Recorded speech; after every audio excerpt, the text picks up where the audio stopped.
Quand tu prends les sources musulmanes, le prophète de l'islam dit que tous les hommes ont reçu chacun de la part de Allah un démon qui est leur compagnon inséparable. J'ai dit, tout être humain qui est né, naît avec un djinn, un démon que Allah lui a assigné. Et on demande au prophète de l'islam, même toi, tu as un démon. Et dit, même moi, j'ai un démon. Mais pour ne pas qu'il me fatigue, Allah m'a aidé face à mon démon et mon démon est devenu musulman.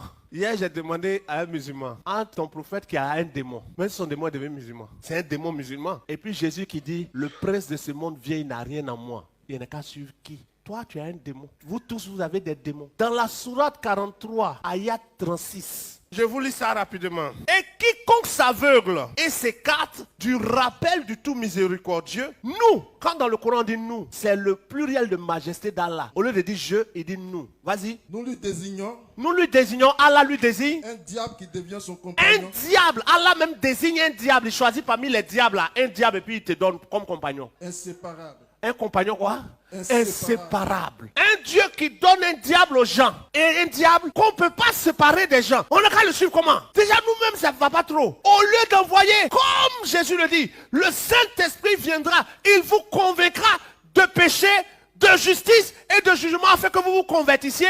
Toi, quand quelqu'un est égaré d'après toi, tu lui ajoutes un diable. Il va devenir comment? Mais c'est normal qu'Allah ajoute un diable. Sourate 11, ayat 119. بسم الله والصلاة والسلام على رسول الكريم وعلى آله وصحبه من تبعهم بإحسان إلى يوم الدين ما بعد.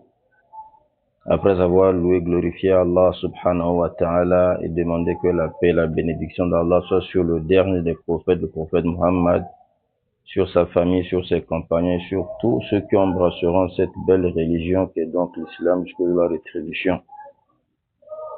Par la permission d'Allah subhanahu wa ta'ala, je prends la parole ici pour dissiper des ambiguïtés contenues dans une vidéo, dans la vidéo d'un pasteur, vidéo intitulée « Il faut connaître qui est le Dieu Allah pendant que tu vis ». On m'a balancé cette vidéo. Alors dans cette vidéo, le fameux pasteur a mentionné quelques passages du Coran.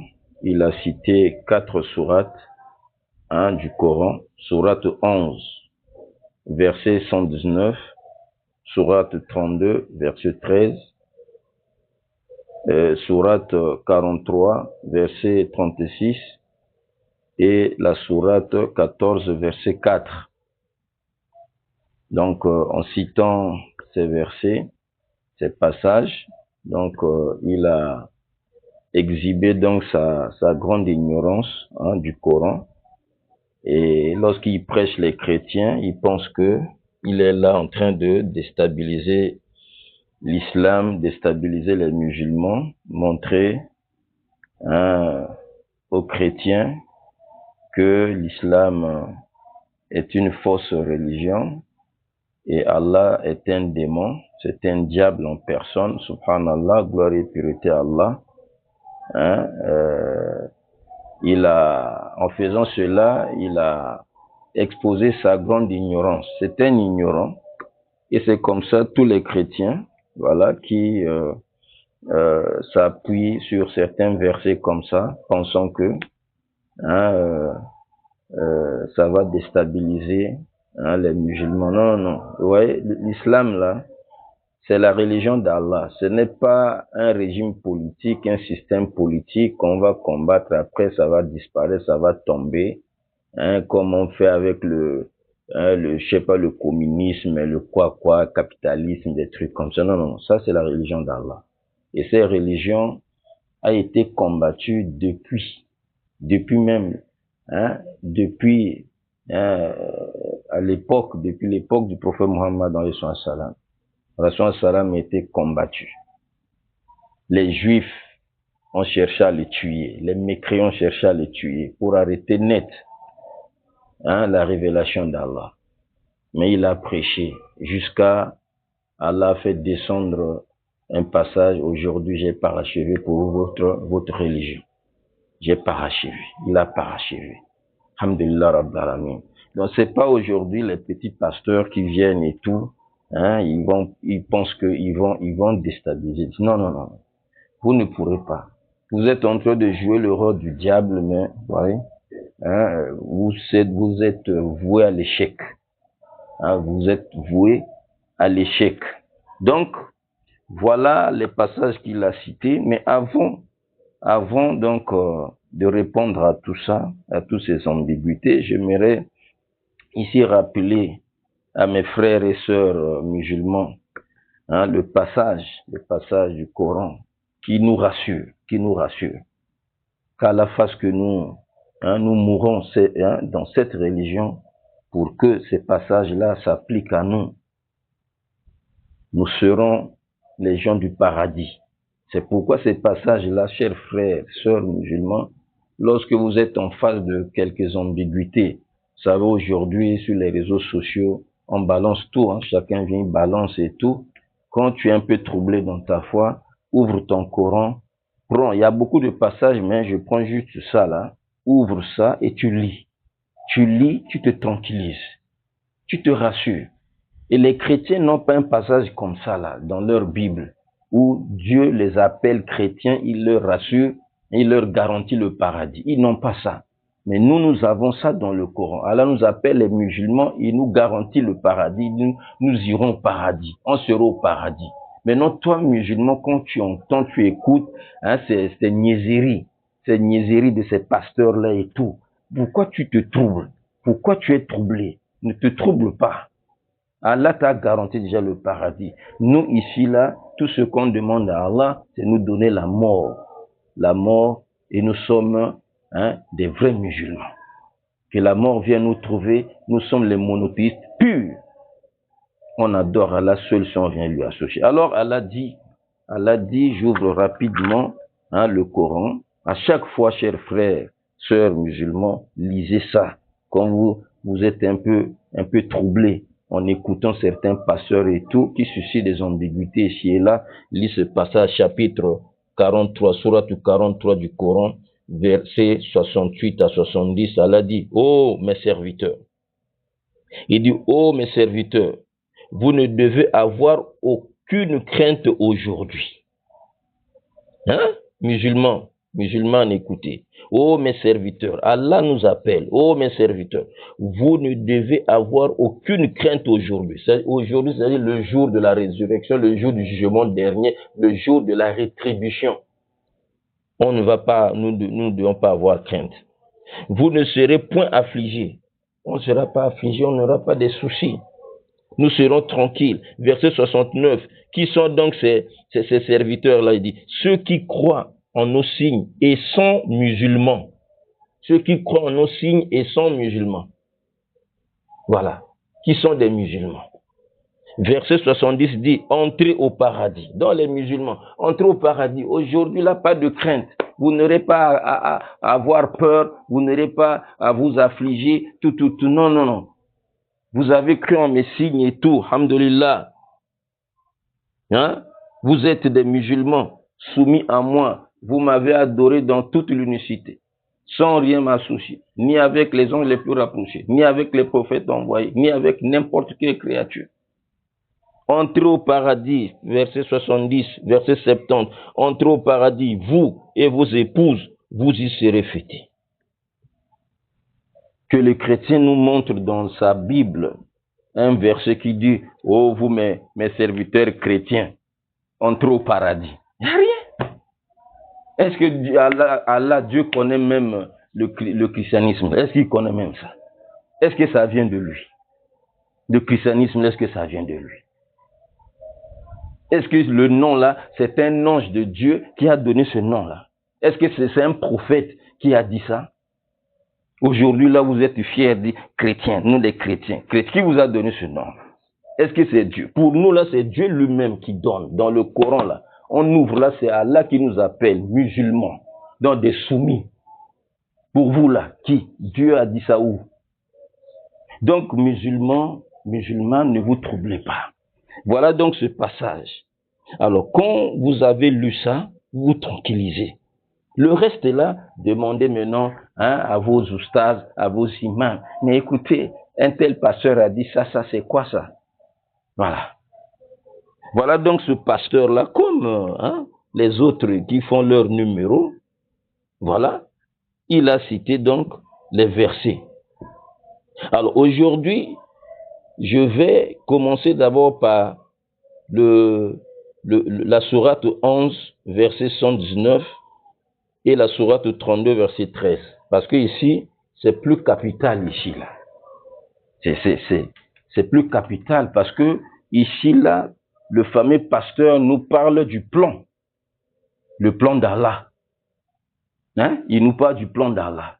Après, il parle du plan de leur Dieu dans la Bible. Il faut qu'on traite ça d'abord. Ça, c'est plus capital. Oui. Il cite les versets, il ne comprend pas. Alors donc, donnons d'abord lecture de ces versets-là. On donne lecture. Donc, chapitre 11 du Coran. Chapitre 11 du Coran, j'ouvre rapidement, excusez-moi. Chapitre 11 du Coran, voilà, le verset 119. Verset 119, il est dit ceci. Sauf ceux à qui ton Seigneur a accordé miséricorde. C'est pour cela qu'il les a créés. Et la parole de ton Seigneur s'accomplit. Très certainement, je remplirai l'enfer de djinns et d'hommes tous ensemble. C'est là, très certainement, cette parole-là qui s'accomplit, c'est « Je remplirai l'enfer de djinns et d'hommes tous ensemble ». Ça, c'est le verset 119 de la sourate 11. Et il a cité chapitre 32 du Coran. Chapitre 32 du Coran, le verset donc 13. Il dit, si nous voulions, nous apporterions à chaque âme sa guidée. Mais la parole venant de moi doit être réalisée. J'emplirai l'enfer de djinns et d'hommes réunis.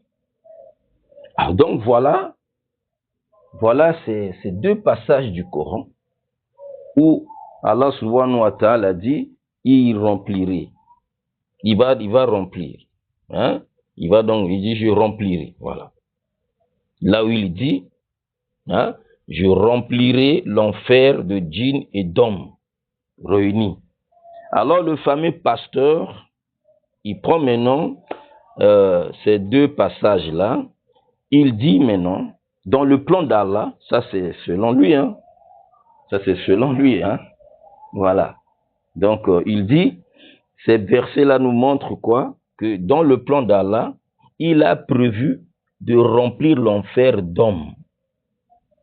Il a prévu de remplir l'enfer d'hommes. Dans la volonté d'Allah, c'est de remplir l'enfer d'hommes et de djinns. Voilà donc la volonté d'Allah. Alors qu'il est dit, ça c'est lui le pasteur, il est dit dans 1 Timothée 2, on ouvre 1 Timothée. Ça, je présente d'abord l'ambiguïté, tel qu'il a dit, voilà, dans sa vidéo. 1 Timothée, il est dit dans 1 Timothée, voilà, c'est où? Voilà, 1 Timothée, voilà, 1 Timothée 2, chapitre 2,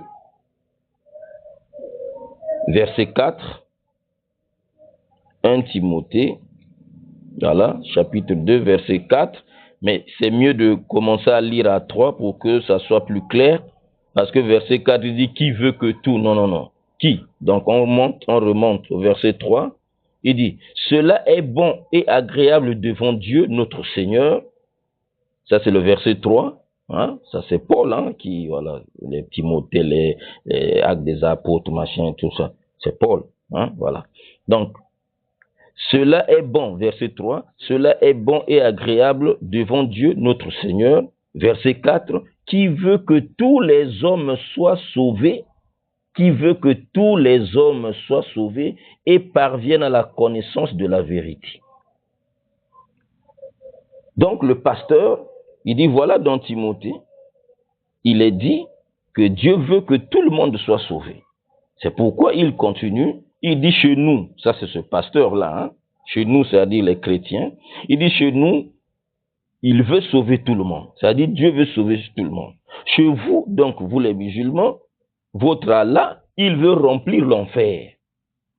Alors, pourquoi tu veux remplir l'enfer? Ça, c'est le pasteur qui continue. Pourquoi tu veux remplir l'enfer, hein, toi Allah? Pourquoi tu veux remplir l'enfer si toi-même tu ne vas pas là-bas? Pourquoi tu veux remplir l'enfer si toi-même tu ne vas pas aller à l'enfer? Car chez nous, dit le pasteur, chez nous, c'est le diable qui veut que l'enfer soit rempli. Chez nous, c'est le diable qui veut que l'enfer soit rempli parce que lui, il sera là-bas et il va conduire les gens là-bas. Ça, je dis comme lui l'a dit, hein, je répète, voilà, hein, dans la vidéo. Donc, pour le fameux pasteur ici, là, Allah, gloire et pureté à lui, est le diable. C'est le diable, puisque il veut que l'enfer soit rempli d'hommes. Eh bien, alors dans la chrétienté, au christianisme là-bas, c'est le diable. C'est le diable qui veut que l'enfer soit rempli parce que lui-même, il sera là-bas. Il va conduire aussi les gens là-bas. Donc, subhanallah, gloire et pureté à lui, à Allah. Donc, le pasteur dit que Allah, c'est le diable. Voilà donc cette ambiguïté. Hein? Voilà cette ambiguïté. Il ne comprend rien. Il ne comprend rien. Hein? Dans le Coran, la volonté d'Allah, dans le Coran, il y a combien de... Hein, est divisée en combien de parties? La volonté d'Allah. Hein? Même chez les chrétiens là-bas, il y a plusieurs catégories de volonté. Hein? Chrétiens là, vous connaissez, non? Il y a plusieurs catégories, plusieurs types de volonté. Dans le Coran aussi, il y a des types de volonté. Hein? Donc ici, là, voilà, avant de répondre à cette ambiguïté qui a exposé au grand jour la grande ignorance de ce pasteur, de ce fameux pasteur, son ignorance du Coran, j'aimerais d'abord rappeler à ce fameux pasteur et par voie de conséquence à tous les chrétiens qu'Allah veut que tout le monde entre au paradis. Allah veut que tout le monde entre au paradis. Allah veut que tout le monde soit sauvé du feu de l'enfer. Ça, retenez ça, chrétien. Faut pas venir prendre un verset. Hein, je remplirai l'enfer de djinns et d'hommes. Ah, donc, voilà la volonté d'Allah, quoi. C'est de remplir. Vous n'avez rien compris. D'abord, on vous dit, Allah veut que tout le monde soit sauvé. Allah veut que tout le monde entre au paradis. On cite quelques passages comme ça du Coran. Chapitre 10 du Coran.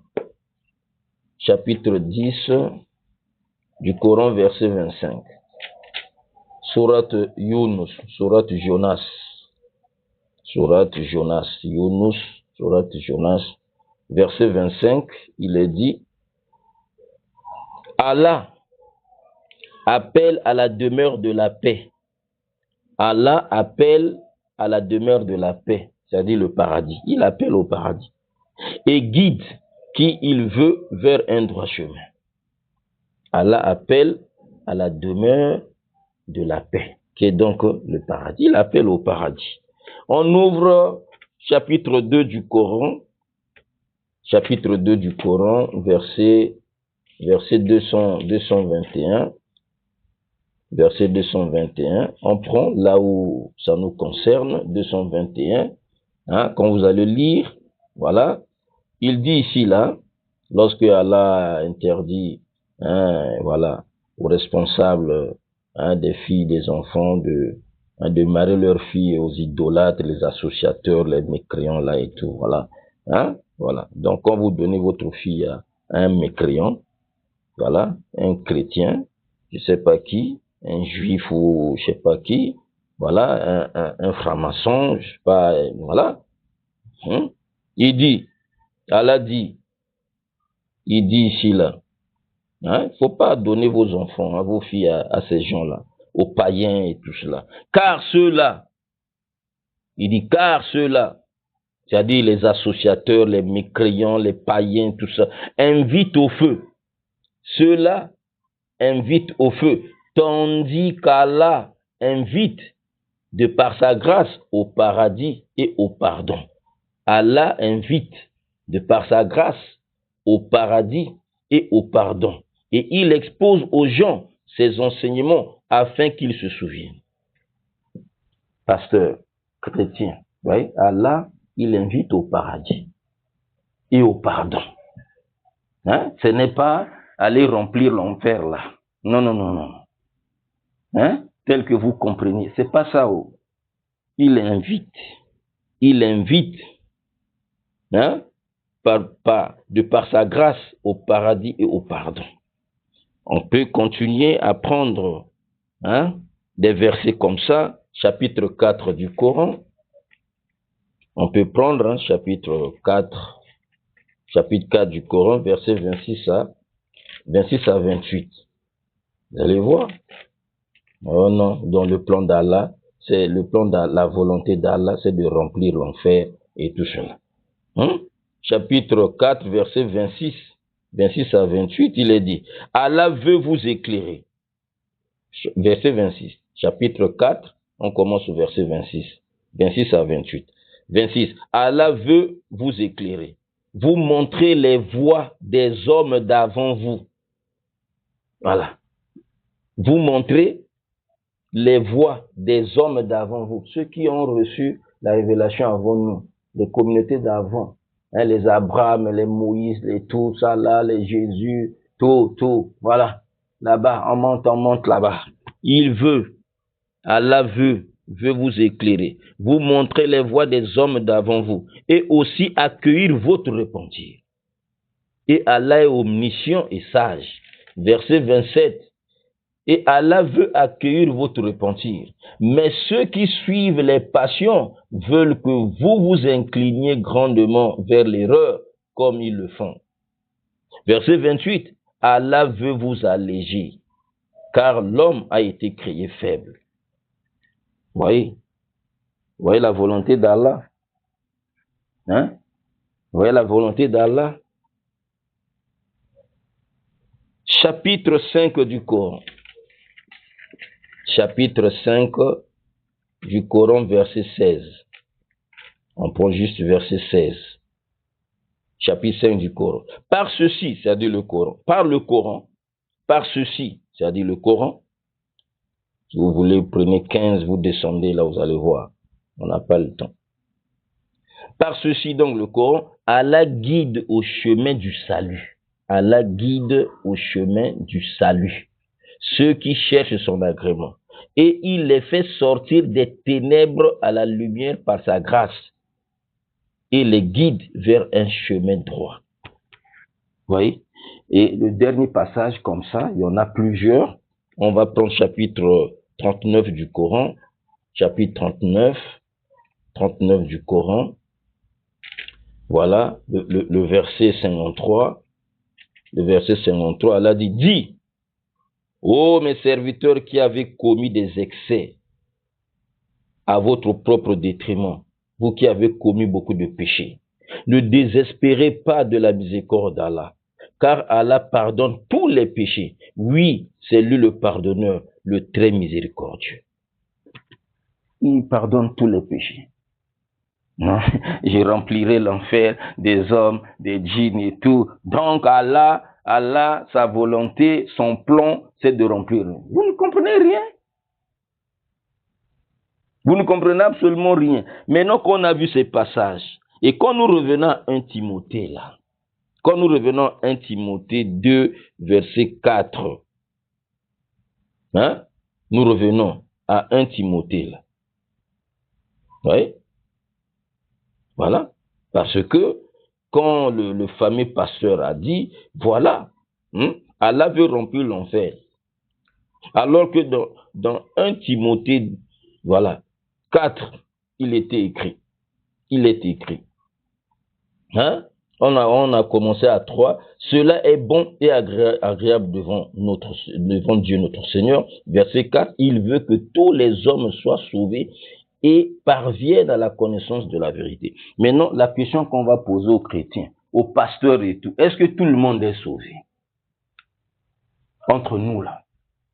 Hein? La volonté de Dieu là, tel que Paul le dit ici là, la volonté de Dieu, c'est que tout le monde soit sauvé et parvienne à la connaissance de la vérité. Est-ce que tout le monde est sauvé? Entre nous, on dit non. La réponse est tout le monde n'est pas sauvé. Et pourtant, il veut. C'est ça sa volonté, il veut que tout le monde soit sauvé. Mais est-ce qu'en réalité, là, dans les faits, là, tout le monde est sauvé? Oui, non? Alors, quand nous voyons, il est dit, je crois que vous êtes d'accord avec moi, tout le monde n'est pas sauvé. Il est dit dans Matthieu 22, voilà. Il est dit dans Matthieu 22, verset 14. Où est ça? Oui, je crois que c'est ça. Verset 14, il est dit, car il y a beaucoup d'appelés, mais peu d'élus. Hein? Matthieu 22, verset 14, car il y a beaucoup d'appelés, mais peu d'élus. Les chrétiens, vous comprenez ça, non? Il y a beaucoup d'appelés, mais peu d'élus. Peu seulement va aller au paradis, il va croire, il va avoir une bonne foi, ainsi de suite, et voilà. Mais donc le reste est là. Ils vont aller où? Beaucoup d'appelés, mais peu seront élus. Peu. Vous voyez, non? Beaucoup d'appelés, vous voyez, non? Car il y a beaucoup d'appelés, mais peu d'élus. Peu seulement. Peu seulement. Vous avez compris, là? Hein? C'est pourquoi même dans Apocalypse, hein, on nous a déjà donné le nombre des gens du paradis, hein, les gens les rachetés. Maintenant, les autres chrétiens là vont aller où là?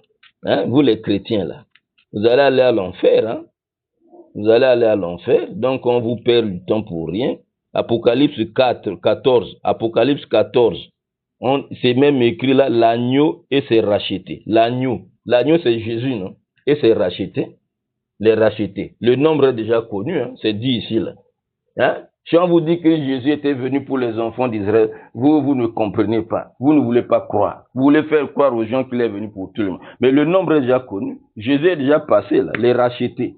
L'agneau et ses rachetés. Combien de rachetés? Voyez, non? Il dit, je regardais et voici l'agneau debout sur la montagne de Sion. Et avec lui, 144 000 personnes qui avaient son nom et le nom de son père écrit sur leur front. 144 000 seulement. Hein? Verset 2. J'entendis du ciel une voix comme la voix de grandes eaux, comme le bruit d'un fort coup de tonnerre. Et le son que j'entendis était comme celui de joueurs de harpe, jouant la harpe. Vous voyez, non? Verset 3, ainsi de suite. Verset 4. Ce sont ceux qui, ouais, les 144 000, hein? Les 144 000 qui avaient été rachetés de la terre. Hein? Verset 3 là. Hein? Voilà. Il dit, ils chantent un cantique nouveau devant le trône et devant les quatre êtres vivants et les anciens. Personne ne pouvait apprendre le cantique, sinon les 144 000 qui avaient été rachetés de la terre. Hein? Ce sont ceux qui ne se sont pas souillés avec des femmes, car ils sont vierges. Ils suivent l'agneau partout où il va. Ils ont été rachetés d'entre les hommes, comme des prémices pour Dieu et pour l'agneau. 144 000 rachetés. Maintenant, le reste des chrétiens là sera où? Le reste des chrétiens sera où? Vous-même, vous avez la réponse. Hein? Dans ce qu'on vous enseigne là-bas, c'est faux. Voilà, c'est déjà connu. 144 000 rachetés qui seront avec l'agneau, avec Jésus. Mais vous tous là, avec toutes ces églises là, vous allez aller où? Hein? Bon, comprenez? Donc, si on a compris ça, donc beaucoup de gens iront à l'enfer. Beaucoup de gens iront à l'enfer. Donc, lorsque Allah dit maintenant, lorsque Allah dit au chapitre 11, lorsque Allah dit au chapitre 11 du Coran, verset 119, sauf ceux à qui ton Seigneur a accordé miséricorde, c'est pour cela qu'il les a créés. Et la parole de ton Seigneur s'accomplit. Très certainement, je remplirai l'enfer de djinns et d'hommes, tous ensemble. Lorsqu'Allah dit ça, au chapitre 11, verset 119, lorsqu'il le dit aussi au chapitre 32, verset 13, il remplira. Il dit, je remplirai l'enfer de djinns et d'hommes, tous ensemble. Lorsqu'il dit ça, pasteur, il est chrétien, il a dit ça, ça c'est par rapport à sa préscience. Par rapport à quoi? C'est par rapport à sa préscience. C'est-à-dire, Dieu avant de nous créer là, à Dieu avant de nous créer, il nous avait déjà connus. Il nous avait déjà connus. Si je les crée, voilà comment ils vont se comporter. Je vais envoyer les prophètes, ils vont les prêcher, ils vont leur prêcher la parole, ainsi de suite. Ils vont croire, ils vont pas croire, voilà. Ceux qui vont croire, voilà, ils connaissent déjà leur nombre. Ceux qui ne vont pas croire, malgré le Saint-Esprit, comme le fameux pasteur dit, il dit quelque part, on va encore, là-bas, on va lui répondre là-bas. Il envoie le Saint-Esprit. Tout ça, là, non. Mais est-ce que le Saint-Esprit, vous là, le Saint-Esprit n'est pas ici là. Le Saint-Esprit, chez vous là. Vous dites toujours, il y a le Saint-Esprit. Mais pourquoi tout le monde n'est pas guidé? Pourquoi tout le monde ne reçoit pas? Chez vous-même, là, même les chrétiens là, vous doutez même de ça. Ah non, il n'est pas né de nouveau. Il est chrétien, mais il n'est pas né de nouveau. Mais le Saint-Esprit est là-bas, non?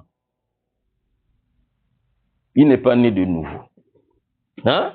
Donc, quand Allah dit ça, il va remplir l'enfer là. C'est-à-dire que, il nous avait déjà connus dans sa préscience, la préscience d'Allah. Voilà ceux-là, on va leur prêcher, on va faire ceci, ceux-là, ils vont pas croire. Ils vont continuer dans la mécréance, dans l'idolâtrie, dans la perversité et tout, et ils vont mourir comme ça. Il connaît déjà tout. Maintenant, il dit, ça c'est par rapport à sa préscience. La préscience qui est démontrée au chapitre 8 du Coran, regardez, la préscience d'Allah. La préscience d'Allah. Chapitre 8 du Coran, verset 23. Si on peut regarder rapidement, chapitre 8 du Coran, verset 23, il est dit ceci. Et si Allah avait reconnu en eux quelque bien, si Allah avait reconnu en eux quelque bien, il aurait fait qu'ils entendent. Il aurait fait qu'ils entendent. Mais, même s'il les faisait entendre, il tournerait sûrement le dos en s'éloignant. Donc Allah connaît déjà, savait que ces gens-là, le jour du jugement, ils vont chercher à revenir encore sur la terre et tout. Allah dit, regarde.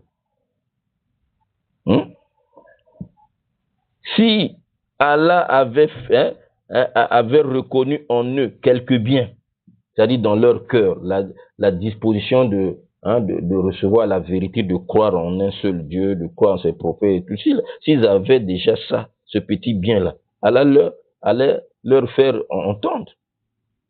Il dit même si les faisait entendre, comme Allah connaissait qu'ils ne vont pas tirer profit de ça, il leur tournerait sûrement le dos en s'éloignant. Ça, c'est la pression. Son omniscience, sa préscience, il connaît déjà.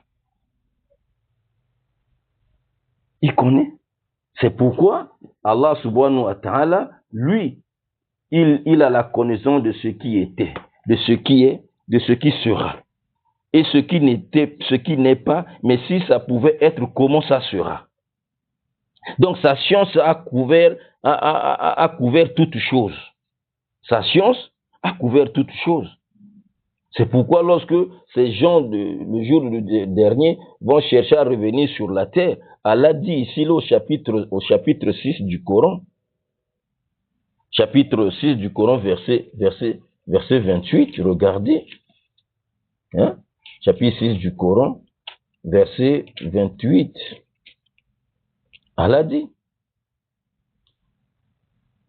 Oui, non? Mais non, voilà que l'heure apparaîtra ce qu'auparavant ils cachaient. Or, s'ils étaient rendus à la vie terrestre, oui, ils reviendraient sûrement à ce qui leur était interdit. Ce sont vraiment des menteurs. Allah sait. Allah sait. Il a déjà cette connaissance-là. Voilà pourquoi, lorsqu'il dit, je remplirai l'enfer des hommes et des djinns. Donc ça, c'est par rapport donc à sa préscience. Il nous dit déjà ce qui va arriver là-bas. Ce qui va arriver là-bas. Donc beaucoup de gens iront à l'enfer. Hein? Comme votre Bible a dit, hein? Il y a beaucoup d'appelés, hein? Mais peu de quoi? Peu d'élus. Beaucoup d'appelés, mais peu d'élus.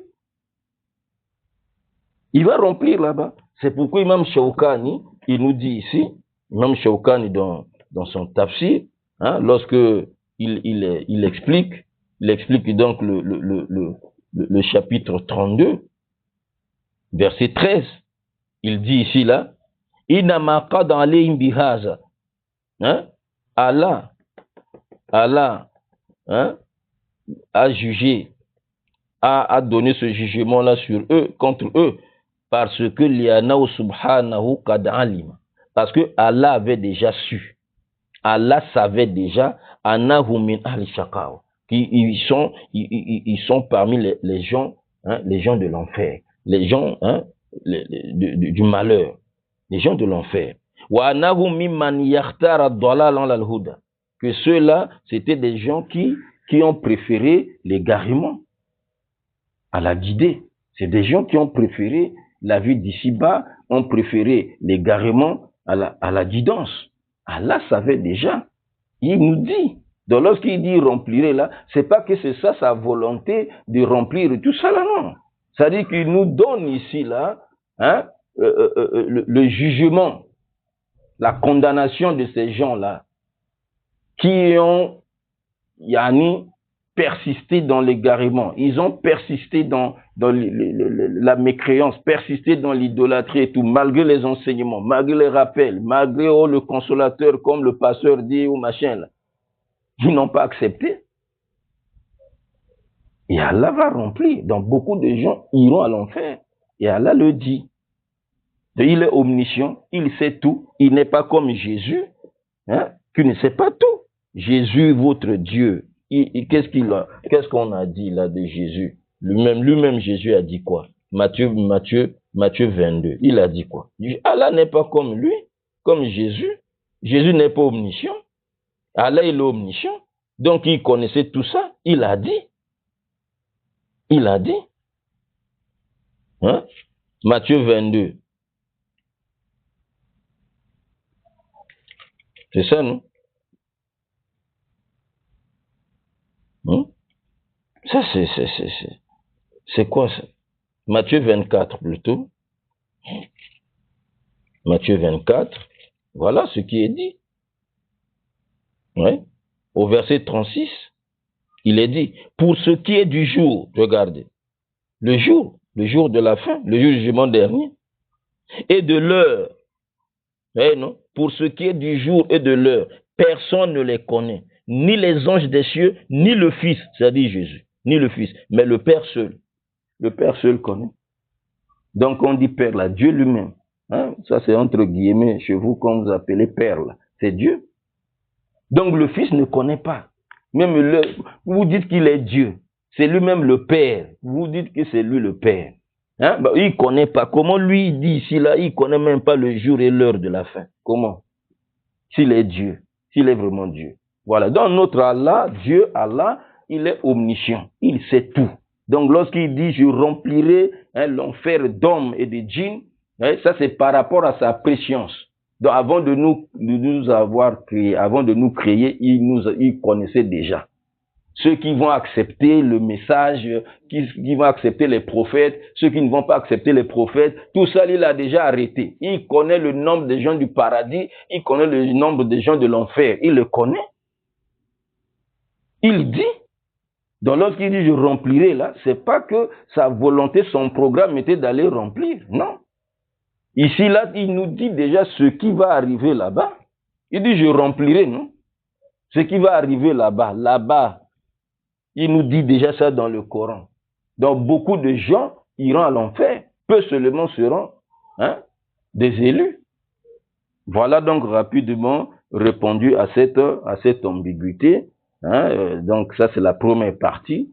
Et voilà, prochainement, on va revenir sur d'autres versets qu'il a cités avec ignorance, avec une grande ignorance du Coran. On va vous expliquer ça. Inch'Allah. Wa sallallahu ala Muhammadin wa ala alihi wa sahbihi ajma'in. Musulmans, soyez apaisés, soyez tranquilles. L'islam, c'est la religion d'Allah. L'islam, la religion prêchée par tous les prophètes, une religion qui est prêchée par tous les prophètes, qui a connu beaucoup de dispensations prophétiques. Jésus, il a prêché l'islam à son époque. Donc, soumission à la volonté d'un seul Dieu créateur. Voilà. Il appelait les gens à son époque là-bas. Et c'est avec Muhammad, vous voyez, c'est maintenant le sommet. Voilà. Il a parachevé tout. Alhamdulillah Rabbil Alamin, soyez tranquilles. Allah dit qu'on ira au paradis. Les chrétiens n'ont pas un verset qui dit chrétien, entrer au paradis. Non, on dit musulman, entrer au paradis. Donc voilà, j'ai dit ce que vous avez entendu. Wa sallallahu ala Muhammadin wa ala alihi wa sahbihi ajma'in.